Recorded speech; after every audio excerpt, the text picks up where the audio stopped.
Yes, I'm going to be a little bit early with my October roundup, my perfume roundup.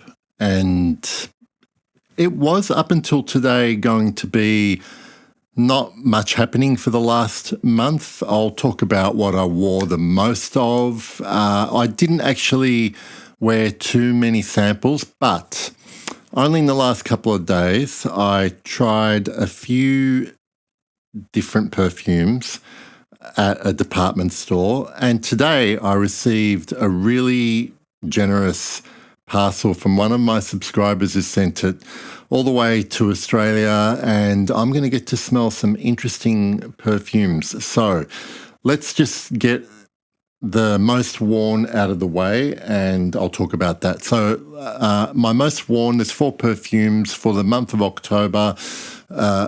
My patchouli reference, Borneo 1834 from Serge Lutens. And speaking of patchouli, I'll be talking about a new-ish patchouli that's been released this year. The next one I wore the most of was my reference Vetiver, which is Guerlain Vetiver, the original EDT. Well, I mean, not a vintage original, but this is... I can't remember what year this is from, but they've now changed bottle shapes. So this is probably the preceding version, but I love the way this one smells. I also wore one of my favourite Chypres of all time, Rochas Femme, also one of the best value fragrances out on the market. I mean, I picked this up pretty cheap. I don't know if it still is really affordable, but there you go. And the final fragrance that I wore a lot of in October was Olfactive Studios Woody Mood. And as you can see, it's getting perilously close to the end, and I will certainly be replacing this. The only thing I haven't really decided on is whether I get another 50 ml bottle, which is what this is, or replace it with 100 ml. So... yeah, I usually, I don't know what you guys are like, but I usually always go for the smallest size I can get. And that's really mainly because I relatively speaking, got a lot of bottles to rotate through. I also get the reasoning about getting 100, the bigger sizes as well.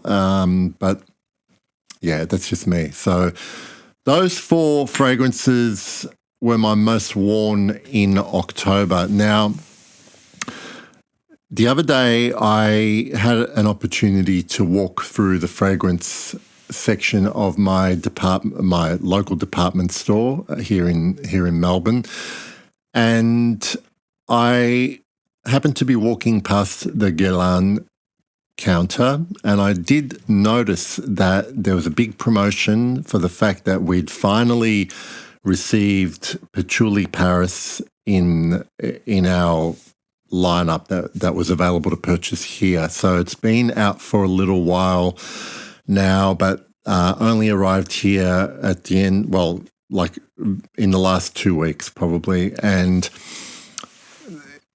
please take this for what it is. It was a very cursory smell on a blotter. I sprayed a bit on the back of my hand as well. And the impression that it left me with was that it was a little bit underwhelming. This is not going to be in-depth, obviously, and I don't know how it would have developed with further full testing, but the fact that it's in their L'Art et Matière lineup and knowing how much I would need to pay for a fragrance from that line, and I do love a few of them from that line, but I just found Patchouli Paris a little bit underwhelming. I could smell the patchouli. I didn't pick up on anything else that was unusual or that made it stand apart from a lot of other patchouli fragrances. It certainly was nothing that caught my attention. As always with Guerlain, like it smelled perfectly fine, but yeah, for what it is and for the exclusivity that Guerlain are aiming for with that line, it really is a miss, unfortunately. So based on that one smell, that's going to be my impression of it.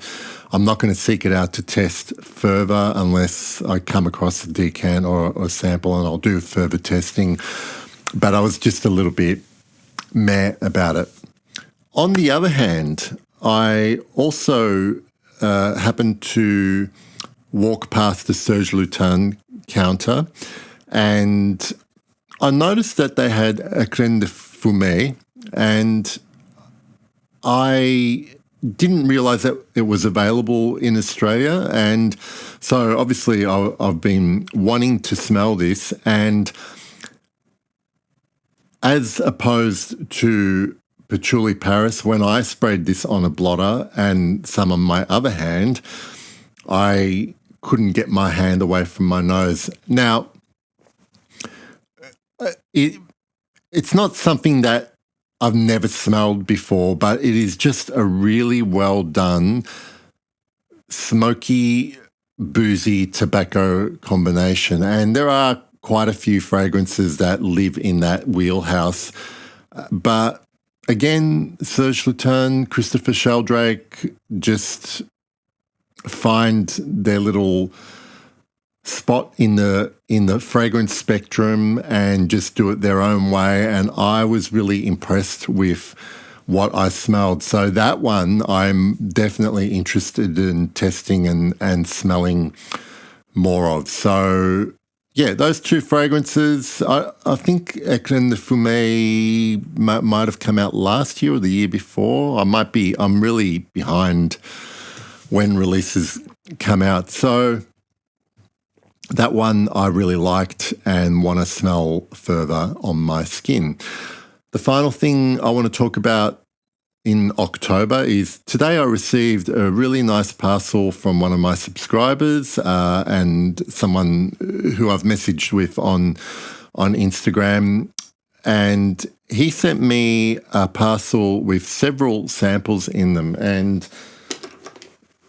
I've got them here. There's no point showing you like what they are. I'll put it up on screen. But essentially, I was sent a sample of a 1988 Dior Fahrenheit vintage and also a 1999 Dior Fahrenheit vintage. So I'm really looking forward to comparing those two. The only thing I noticed just looking at them, I haven't smelled them or sprayed them yet. I did notice that the 88 had slightly darker juice, but that doesn't really mean anything. There's no doubt they've been reformulated, but sometimes particular ingredients in a composition can tend to darken with age. So I got those two. I also got a sample of Acqua di Parma Colonia Leva concentrate. I got, now I'm not going to remember all of them. I got Matière Perfumes Falcon Leather.